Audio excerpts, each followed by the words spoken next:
thoughts. Our WhatsApp number is 0809 440 981. You can also tweet at Smooth981. And we're streaming live up on our YouTube channel. It's Smooth981 FM Lagos.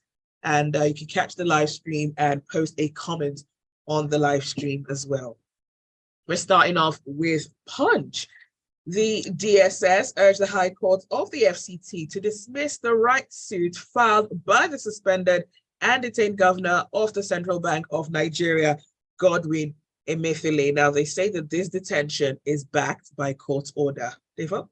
Yes. It's like an ongoing episode of, I don't know which series to attach it to now, a cool new government.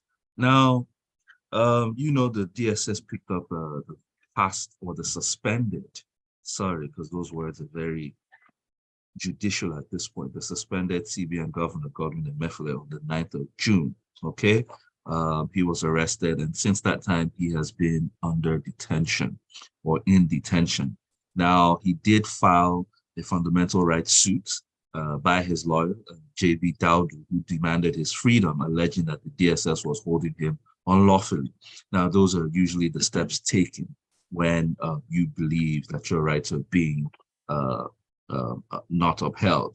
However, the DSS, that's the Department of State Services, as we know them as SSS, they filed back an objection to that suit, saying that, telling the court that they got an order from the Chief Magistrate Court in the FCT to keep the suspended governor pending conclusion of the investigation. However, obviously the suit, the fundamental rights suits by Emefiele came from the High Court. So what would happen is that he would get an equally higher court, or maybe court of competent jurisdiction, to actually vacate that. But the thing is this, right? Many people have been talking different stories. There's been a lot of, let's call it media hype around Emefiele's detention.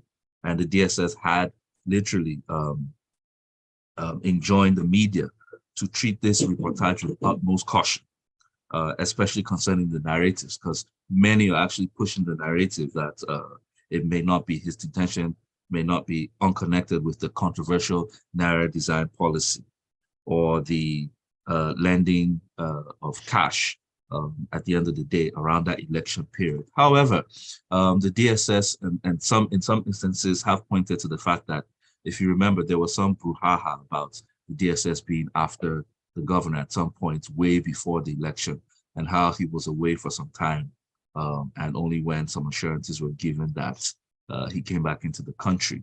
Now, you see, in all of this, right, we've seen a few suspensions recently, from the suspended CBN governor to the current EFCC chair, right? And one meme that went out said that the NEPA manager is so afraid of suspension that he keeps killing us with lights. I mean, it's that bad. But the truth is this a case of anti-corruption or witchcraft? It's a thin line, because it's the same tool that you will use in either case. The objective at the end of the day is what is important. 2, politics should transcend into governance. And I use the word advisedly, politics, okay? All these things that happen in the name of policy, but at the end of the day, the beneficiaries are usually the politicians and not the grand masses of Nigeria. And when I say it should transform into governance, because at the end of the day, what you want to see is, if it is anti-corruption, will the big stick go round? Will it only go around to people who are perceived as enemies or not in tandem with the current government, right? Or if you're not a crony, then the big stick comes to you. It's been a while in this country in the fight for anti-corruption. What we've seen is only using those tools to address people who are not playing with you. And that is not the whole idea with governance. We want to see this move cut across everyone, because, I mean, there are lots of snakes that have been hidden. There are lots of scorpions that have been planted in all manner of forms in terms of corruption on all the policy issues in all the ministries, departments, and agencies in the private sector, so that at the end of the day, it's not largely seen as just witch hunting, or at the end of the day, if you're investigating, yes, do your job, but at some point, because they haven't announced to us the reasons which he was suspended for, we want to see, what do you call it? The reasons behind that.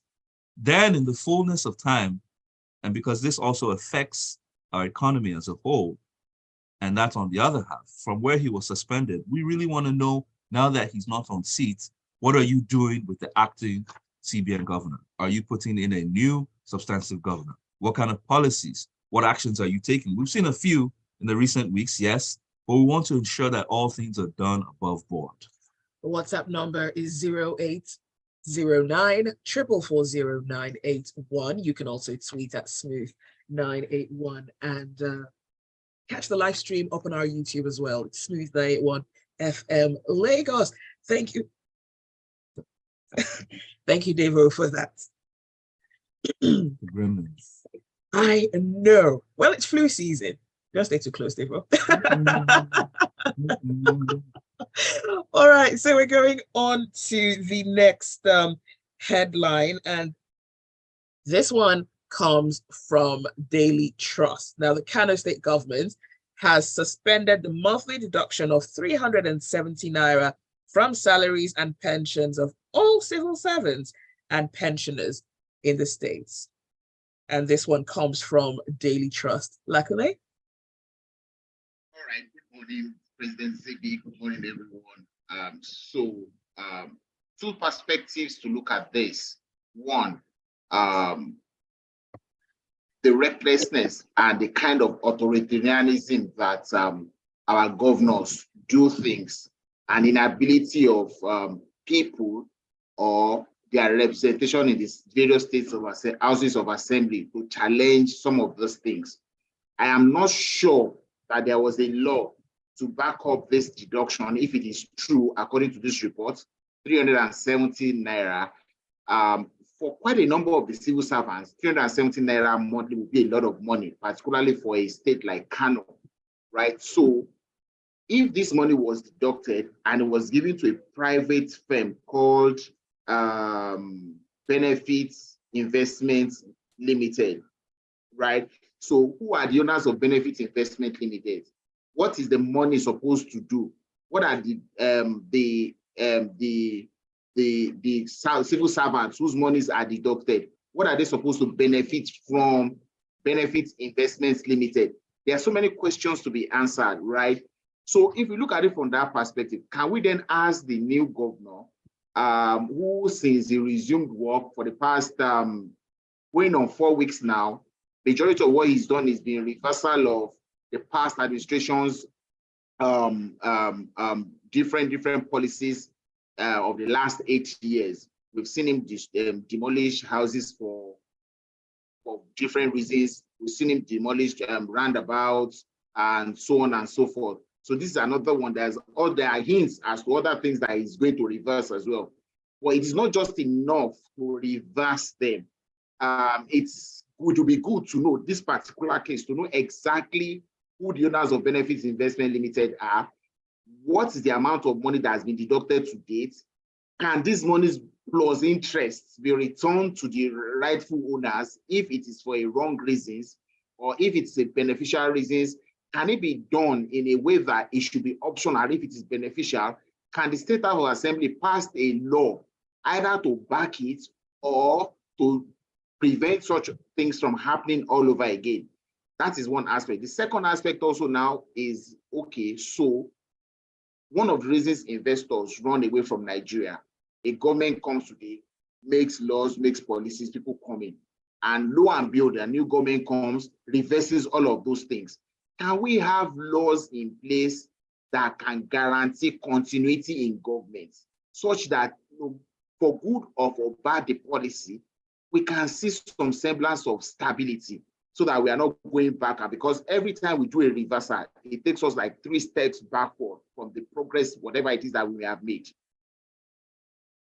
All right. And Let us know what your thoughts are. 0809 440 and 981. That is the WhatsApp number. You can also tweet at Smooth 981 and post comments on the live stream as well. From Punch, federal government votes 24 billion naira for 10th National Assembly Members Accommodation. Well, it's just a breakdown of what goes to members of the National Assembly. That includes the Senate and then the lower house, the House of Representatives. Now, basically here, the figure is at 5.87 billion, and that's roughly 6 billion per annum. And in 4 years, they would do about 24 billion. And basically, the information was obtained from the website of the Revenue Mobilization and Fiscal Allocation Commission, which is public information. And what I like is that they broke down the parameters or the criteria for how the payments are given. And these allowances cover accommodation is 200% of basic salary. Domestic staff is 75% of basic salary. Utilities is 30% of basic salary. House maintenance is 5% of basic salary. Wardrobe, 25% of basic salary. And furniture, 300% of basic salary. Now, usually, furniture allowance is paid once in 4 years for public office holders, but the frequency of this payment is not disclosed for the National Assembly. It further just breaks down as to how in the Senate you have 109 senators, what allocation goes to them, and the representatives, the 358 of them, what comes to them. Now, one would wonder what is the full import of this story. Well, the truth is this. What is clear, because most times people have this notion that the senators are fat cats, that they get a lot of money and do no work, deliver no value, despite the fact that they are public officials. And not just public officials, they are people elected by their own constituents. Okay, not that you had to go and seek for, by their own constituents to the federal government to be able to represent your interest. And in the scheme of things, you have the executive, the legislative, and the judiciary, all equal arms in government. Now, what is key here is that people should understand that you need to ensure that you extract value. We've turned our National Assembly into a nest of stars, meaning all you do is you just hail your senators or your House of Rep members. You literally believe that you should serve them, whereas their objective, their job is to serve you, to represent you, to speak to all your issues in the national sphere. You know, most times you don't get to see the president. You don't get to see even the chief justice.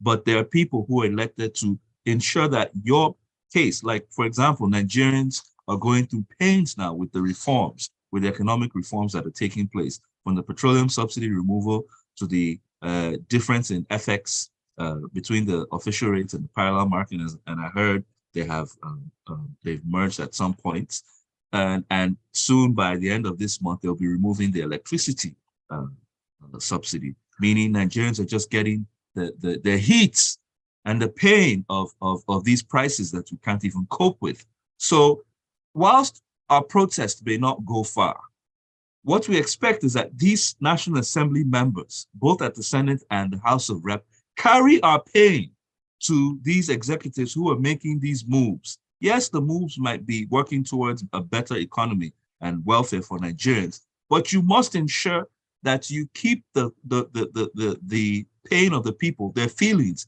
right at the front of government. If we don't sleep, you shouldn't sleep. If we don't rest, if we don't eat, if we are hungry, you in the Senate should remain hungry. You must at all times. And that's why, that's the import, so that you see that they're being paid in your interest. It is from your taxes and the national commonwealth that these people are paid. So maybe at some point, Nigerians, we have to begin to change our culture and stop worshiping these people who are actually paid by your own taxes to serve you. Thank you for that, Devoe. You're listening to Freshly Pressed on Smooth 98.1. Do stay with us. The show continues. I'm just going to dive outside. Well, yeah, take water. Yeah. Haji, how are you? Well, come and say hi to your friend. You have a friend here. I know you want to see her. Haja, come and see her. I can't even hear you. You said? Is he another Ajia or the same? She's turned you off. I can't. I'll come and say hi to him. He can't hear us.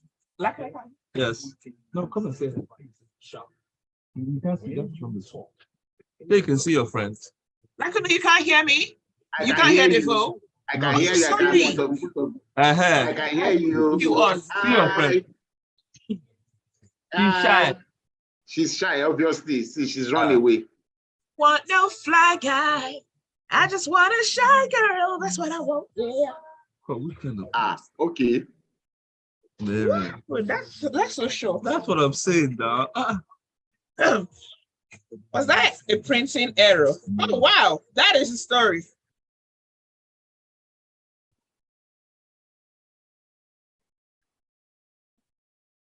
Story 4.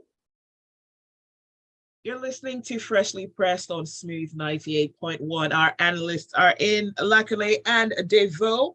We're looking at the stories making the headlines across the country. Let us know what your thoughts are. 0809 444 0981. That's the WhatsApp number. You can send your messages to. You can also tweet at Smooth981 or post a comment underneath the live stream up on our YouTube channel. Just search for Smooth981. From Daily Trust, UNICEF has stated that Nigeria and Africa need to attain the desired development, that for Nigeria and Africa to attain the desired development, attention must be paid to education, health, and nutrition of children across the continent. Zibby, you see, we can never emphasize the need for the need and the reason for education. We can never overemphasize it. Here we are for 2 or 3 consecutive years. Nigeria has been listed as the country with the highest number of out-of-school children. The last count, I think 22 million of them. We see them across all the states of the Federation.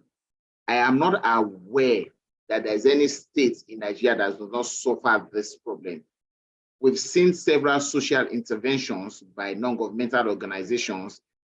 We've seen a particular gentleman who uses chess to try and get their attention. We've seen another one who uses dance. We have several ones who uses dance and drama and so on and so forth. The churches, the mosques have done enough. But you see, the persons or the institution that should anchor this thing, that is a signatory on behalf of the 200 million Nigerians to the United Nations right to education for the Nigerian child, are the ones who are lacking behind in this matter. Now, the budget for 2023 for universal basic education, the counterpart funding from the federal government is about 103 or 203 billion naira, which means between the 36 states and the FCT, there's another 203 billion naira. That makes maybe like, I think it should be 400, let's say 403 billion naira to be spent on primary school education, or rather universal education, which is supposed to be the first 9 years. That's primary 1 to primary 6 and junior secondary school 1 to junior secondary school 3, the first 9 years. Now you have that kind of money available as counterpart funding from the federal government. Now, the arm of government or the level of government, the tier of government that's supposed to be in charge of primary school education has been rendered comatose across the country by all the state governors. The local governments are almost non-functional. They don't do anything. They are the ones who are saddled responsibility of primary school education the first 6 years. So even the state government that has taken over the responsibilities of the local government don't pay attention to these things. Counterpart funding will only work if the state says, okay, I have 50 million naira to spend on primary education. And then federal government will say, I will match it with another 50 million naira. So go and spend 100 million naira. But how many states in Nigeria in the last 5 years has assessed this fund? That is one level. The other level then is this matter where you hear daily from people who got an education, who says, who does school help? How do they say it in local parlance? Who school help? Unfortunately for us, it's the people who got an education, who are using it today, who are promoting that statement. And it's so unfortunate that socially, economically, and at the level of government, all of us are guilty. We're not doing the things we should do. Parents will say, I don't have money. That's why I'm not sending my children to school. Government will say, they'd rather spend the money on something that we are not able to see. We know a state, we know how economically viable it is to have an airport. They rather committed their money to build an airport rather than commit it to build schools and encourage people to go to school, provide scholarships, provide bursaries, provide grants and loans for people to go to school. But they rather build an airport that will not be used, build a stadium that they have no football team to play in, and so on and so forth. So we need to go. And the thing about it is that at the end of the day, we are growing a population that will not be useful to the kind of economy that can compete with the rest of the world. Today, everybody is talking about STEM, science, technology, engineering, mathematics. If you don't go to school, where will you learn these things? Everybody is talking about the creative arts, the things that can make economy go. If you don't go to school, where will you learn it? Yes, there are natural talents. Yes, there are. But you need some form of education to help you sharpen it, to help you streamline it so that you can make a good living out of it. The children of the people who are supposed to do these things are away in your Ivy schools all over the world. But guess what? It is the children that we're not training that will trouble these children that we are training later in the future. And we need to work hard at it. We need to ask our local government questions. We need to ask our governors questions. We need to ask the right questions about funding education in this country. Everybody focuses on the tertiary education.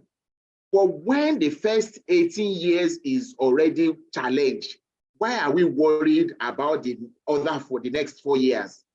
The first 18 years, the primary school, or rather the first 12 years, the primary school, the high school are rather more important than those other 4 years. But we're playing and toying with that. And that's where we're today. And we need to ask this question. We need to let our governors know, okay, you are the one in charge of education. Where is the money for education? How are we spending it? What is it spent on? What are your performance markers to say, I have improved from last year to this year? What are we doing to harvest all these children on the street and get them an education, even if it's just primary school? I know that sometime in the past in this country, by the time you finished primary school, they used to call it standard school, you were good enough to be a teacher. How many people can finish primary school today in Nigeria and be good enough to be teachers? The quality, the quantity has dwindled so much that people don't even bother anymore. And those are the things we need to be looking at. We cannot stop asking these questions. All right, thank you, Lakunle, for that. Dakwalawal via WhatsApp says, seriously, senators not sleeping if the citizens don't sleep won't happen anytime soon. JP says, sadly, we think the National Assembly members of states don't care about the people. In my opinion, they don't. And it's clear, hence we see issues like this. They just negotiated for what they can get instead of for the populace. And Gilbert says, I agree with what Mr. Devoe said about National Assembly members being called to order by citizens. It is necessary for the average Nigerian citizen to know how the national, state, and local governments function. And Ladile says, in my opinion, our major problem is we are overpopulated on all fronts. I honestly don't envy the government. From The Guardian, the presidential candidate of the PDP, Atiku Abubakar, and his party on Thursday will close their case in the joint petition challenging the declaration of Bola Tinubu as the winner of the February 25th presidential election. Yes, as we all know, not everybody agreed to the outcome of the last general election, and I'm sure it is still souring the hearts and minds of many Nigerians. You have two major parties who are in court. That's the PDP, that's with their candidate Atiku Abubakar, and Labour with Peter Obi. The PDP team with their counsel Chris Uche did mention that they would be closing out their petition on Thursday, saying that they had lost 2 days in the pre-hearing sessions that they would like them to be given back.